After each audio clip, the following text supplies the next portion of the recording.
Salut les Wargamers, c'est Benoît de Wargame Miniature Tuto, j'espère que vous allez bien. Aujourd'hui je vous propose que l'on découvre ensemble le starter set de 200 Hours Night Trades on World War II.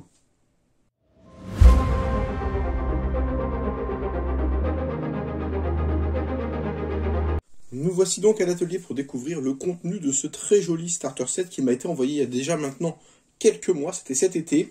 J'ai pris beaucoup de temps à le découvrir, à relire les règles, à voir également comment allait évoluer ce jeu qui a été lancé par un projet Kickstarter.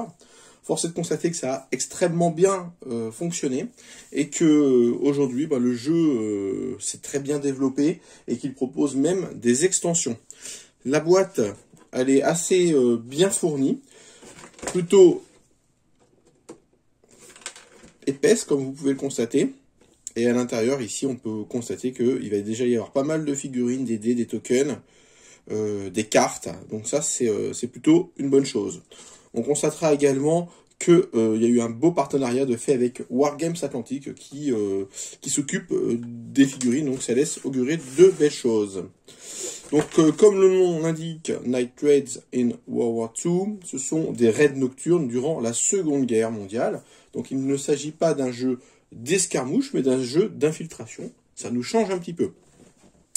J'ai déjà tout déballé, et à l'intérieur, on peut trouver divers éléments. Déjà, des tokens en carton, qui sont, on va dire, plutôt bien réalisés. Ici, avec les charges de dynamite, des objectifs, un niveau d'alarme, la route de patrouille, les lumières, enfin pas mal de choses. Et je trouve que le mécanisme de ce jeu-là est plutôt intéressant puisque il ne s'inspire pas de jeux que, à ma connaissance, pas d'autres jeux à ma connaissance.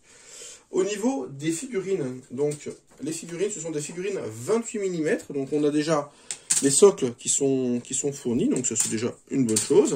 Ça nous évitera de les acheter à part. Et on a plusieurs carottes de... Donc c'est plutôt une belle dotation au niveau du jeu. On parlera du prix un petit peu plus tard. Mais on a de très très belles choses à découvrir ensemble. Avec donc les défenseurs qui sont généralement les joueurs allemands et les assaillants ou les infiltrés plutôt qui sont des commandos alors de diverses factions. Les assaillants peuvent être également des Allemands, hein, donc on peut retourner un peu la situation, mais de règle générale, on a quand même ce schéma qui se profile. Donc de très très jolies figurines de gardes allemands. Avec notamment, alors ça je voulais vous le montrer, avec notamment ici on peut voir un chien, un berger allemand, pas mal de têtes différentes, et des positions qu'on n'est pas habitué forcément à trouver, qui sont un peu plus statiques au niveau des rondes ou quoi que ce soit. Ici des éléments qui sont tout à fait intéressants. Donc on en a donc une, deux...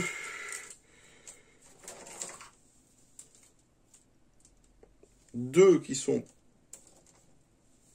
Trois qui sont identiques.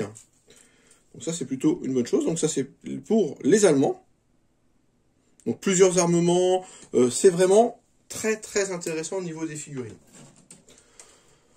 Ici on a d'autres... deux autres carottes. Deux autres sprouts qui sont consacrés aux commandos. Qui sont ici des commandos SAS. Donc également très intéressant puisque bon les commandos SAS on n'en trouve pas forcément partout. Avec, bon, si vous suivez un petit peu mes vidéos, avec cette fameuse pose de personnes accroupies. Donc à mon avis ça doit être pour faciliter l'injection du plastique. Bon c'est pas forcément très naturel mais ça on le retrouve quasiment sur toutes les grappes de Wargames Atlantique. Au niveau des têtes, encore une fois, des têtes hyper intéressantes.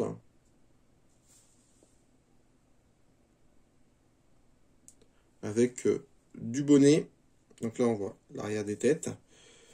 Le devant, le voici, le voilà.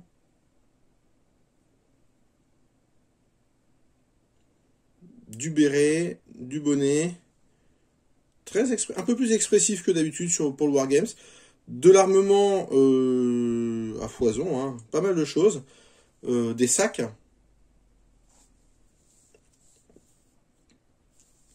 et ici on a même une tête hyper intéressante avec le couteau entre les dents.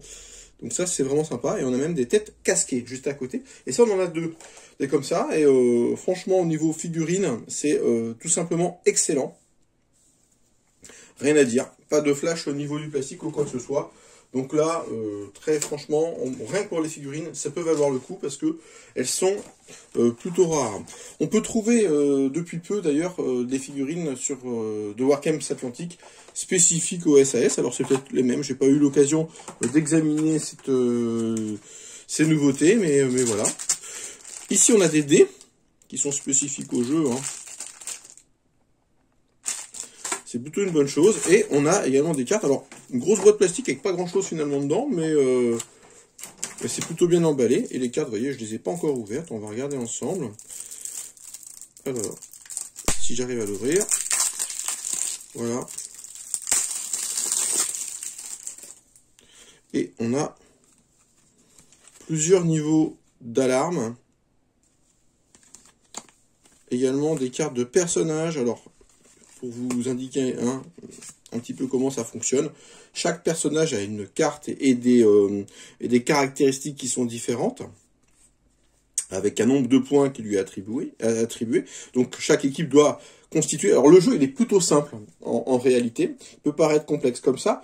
Le but est tout simplement d'infiltrer une unité pour atteindre un objectif. Donc on peut imaginer un groupe de SAS qui s'infiltre dans une base allemande pour, je sais pas, pour libérer un prisonnier. Et le but, c'est que, alors c'est pas un affrontement de front, hein, c'est vraiment de l'infiltration. Le but est de pas se faire repérer, parce que quand on se fait repérer, en gros, on a plusieurs niveaux d'alarme.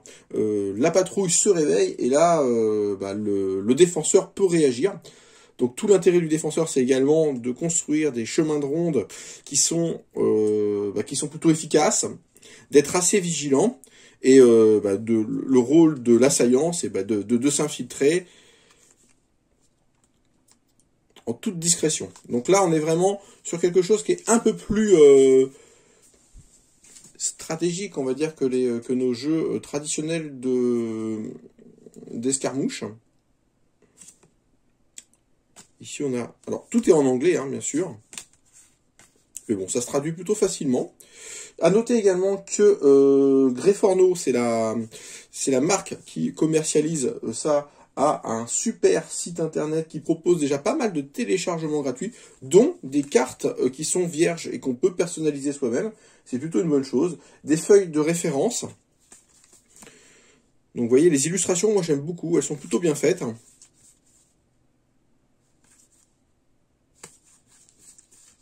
Qui correspondent soit à des avantages qu'on peut donner à ces unités. Ici, voilà, c'est des fiches d'armement. Donc on a plusieurs niveaux de qualification au niveau de nos personnages. Le tout est de construire un groupe qui soit cohérent et avec plusieurs spécialistes à l'intérieur. Au niveau du livre de règles, voilà un joli petit livret. Encore une fois, qui est très bien illustré, avec de jolies photos de figurines. Donc ça, c'est plutôt une bonne chose. On va zoomer un petit peu. Voilà, comme ça, on va pouvoir le feuilleter un petit peu ensemble. Vous allez pouvoir voir un petit peu de quoi il s'agit. Donc on vous explique un petit peu tout ça. Alors, le jeu, il va quand même nécessiter quelques ressources. Il ne faut pas forcément une table qui soit très grande, mais ça va demander beaucoup de décors. Peu de figurines finalement, parce que on va avoir besoin de 10 à 20 figurines de chaque côté. Donc ce qui n'est pas forcément énorme par rapport à des batailles classiques. Mais pas mal de décors, puisque justement on va monter des escaliers. Ici on a une jolie illustration qui le montre. On va avoir besoin de guérites pour les gardes, on va avoir besoin de bâtiments, de fils barbelés, de barrières, pas mal de choses. Donc pour les gens qui aiment bien les beaux décors, franchement c'est un jeu qui va très certainement vous intéresser. Donc là, on vous explique un petit peu toutes les unités de spécialistes qu'il y avait durant la Seconde Guerre mondiale. Donc on a les SAS, les SBS, les RDG, la SOE, l'OSS, l'US Special Force, alors j'en ai passé, hein. Et du côté, on va dire, de l'Axe, on a également la Gestapo, les Waffen-SS, la Wehrmacht. Donc on a également les Japonais, les Soviétiques, les Italiens, les Allemands, les forces spéciales allemandes. On vous donne également quelques missions notables, parce que bon, là on parle plus de missions, hein, ce ne sont pas des batailles, encore une fois. On vous parle également de l'armement, donc c'est plutôt intéressant. Et là on vous explique un petit peu tout ce qu'on peut trouver dans le jeu. Dans le jeu, toutes les cartes que je vous ai montrées, de très très jolis décors, encore une fois, hein. Et vous voyez, hein, le plateau de jeu n'est pas forcément super grand. Ici, on joue avec moins d'une dizaine de figurines. Alors, c'est également un jeu qui est destiné aux gens qui aiment la belle peinture, c'est-à-dire des unités qui sont vraiment uniques, pour le coup. Hein. Chaque spécialiste a sa propre particularité. C'est l'occasion un petit peu de pousser la peinture un petit peu plus loin.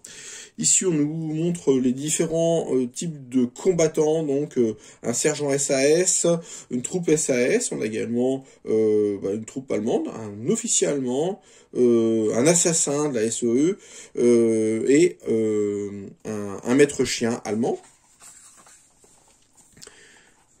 Au niveau de la jouabilité, c'est pas très très compliqué parce que donc comme je vous indiquais, le défenseur donc doit établir un itinéraire de patrouille, l'attaquant doit se faufiler jusqu'à l'objectif. Faut savoir que les figurines ont une vision à 180 degrés, donc on peut se glisser derrière elles et profiter de l'ombre. Il y a également tout un jeu d'ombre et de lumière qui est assez intéressant. Au niveau des résultats à faire, bon, c'est par rapport aux dés spéciaux que je vous ai montré, on attend un certain nombre de combinaisons à faire avec des chevrons et des médailles pour voir éventuellement si on peut réussir ou pas son action. Rien de très compliqué là-dedans. Qu'est-ce que je peux vous dire d'autre par rapport à ça? Sur les règles générales, vous voyez, elles sont plutôt bien illustrées, avec pas mal de petits schémas qui viennent un petit peu vous dépeindre tout ça. Ici, on vous montre les différentes actions qu'on peut avoir. Donc, on peut avancer, on peut ramper, on peut établir une patrouille. Ce qu'on peut faire également au niveau d'autres actions, on peut tirer, bien entendu, on peut se battre, on peut riposter. Et il faut savoir également que l'armement a pas mal d'impact également au niveau des tirs, parce qu'on a on va utiliser des silencieux, donc ça c'est assez intéressant. On va jouer également un petit peu du couteau, on a également des tireurs de précision qui vont peut-être pouvoir faire la différence. Donc là, on va parler un petit peu des spécialistes, hein, donc avec les charges de démolition, les maîtres chiens, les radios également, ça peut être intéressant. Ici, on vous parle un petit peu du traitement des terrains, donc c'est assez intéressant également pour définir clairement les règles, hein, mais le jeu, il est plutôt fluide. Ici, les différents niveaux d'alarme qui sont répartis en plusieurs catégories, hein, de calme à l'alarme qui est déclenchée. Il y a également la gestion des corps, c'est-à-dire qu'une unité qui a été tuée, ben, il va falloir, notamment si c'est le défenseur, il va falloir faire quelque chose du corps, parce que si la patrouille tombe sur un corps, ben voilà, l'alarme va être donnée. Donc là, on va essayer de dissimuler les corps, pardon. Là, on est sur les différents types de cartes. Ici, alors, beaucoup de photos ont été prises durant la nuit. Hein. C'est un jeu qui peut se jouer un petit peu dans la pénombre pour amener un petit peu plus de... on va dire de valeur un petit peu à ce jeu, hein, qui est déjà hyper intéressant, comme vous l'avez compris. Mais ça va être un peu plus immersif, on va dire. Ici, on vous explique comment jouer une bataille, donc plutôt bien. Alors, vous voyez, hein, c'est quand même plutôt bien indiqué. Plusieurs scénarios. La première mission vous demande donc d'établir vos équipes et notamment d'arriver à l'objectif. Donc c'est une première mise en bouche, on va dire. Des règles additionnelles également, ça c'est assez intéressant parce que on peut un petit peu pimenter le jeu une fois qu'on le maîtrise. Une bonne chose. À noter également que la marque propose déjà un errata de ses règles, donc ça veut dire que c'est plutôt suivi et c'est une bonne chose. On n'a pas lâché le jeu comme ça avec, de toute façon, un jeu, ça évolue dans le temps et avec le retour des joueurs, on a pu établir un certain nombre d'errata qui sont totalement gratuites et téléchargeables directement sur le site. Vous trouverez le lien en description de la vidéo. Je vous mettrai également là dans un petit encart le prix du jeu et où est-ce que vous pouvez le trouver. Et pas mal de missions, hein, déjà sur 6 missions, on vous explique un petit peu les règles de recrutement. Alors c'est un nombre de points généralement. Et vous pouvez voir que le livre de règles est très très bien fait, avec un guide de référence rapide, hein, qui est également téléchargeable gratuitement sur le site. À noter également que le site, ici un index, le site propose également un certain nombre de vidéos, de reviews, de jeux, mais également d'explications des règles. Alors c'est généralement en anglais, mais on comprend plutôt bien. Moi ce jeu-là, voilà, je voulais vous le proposer parce que je le trouvais assez intéressant. C'est une alternative à nos batailles, on va dire, d'escarmouches ou de batailles de masse. Ici on est vraiment sur de l'infiltration. Un jeu qui, la partie va durer moins longtemps aussi, ça peut être intéressant, va prendre un petit peu moins de place, mais va nécessiter peut-être un peu plus de réflexion. Et voilà, on est un petit peu entre le wargame et le jeu de société, et moi je trouve ça plutôt intéressant. Et je voulais donc vous partager cette jolie découverte. J'espère que cette présentation vous a plu, et je vous souhaite une excellente journée, et je vous dis à très très bientôt pour de nouvelles aventures. Ciao ciao!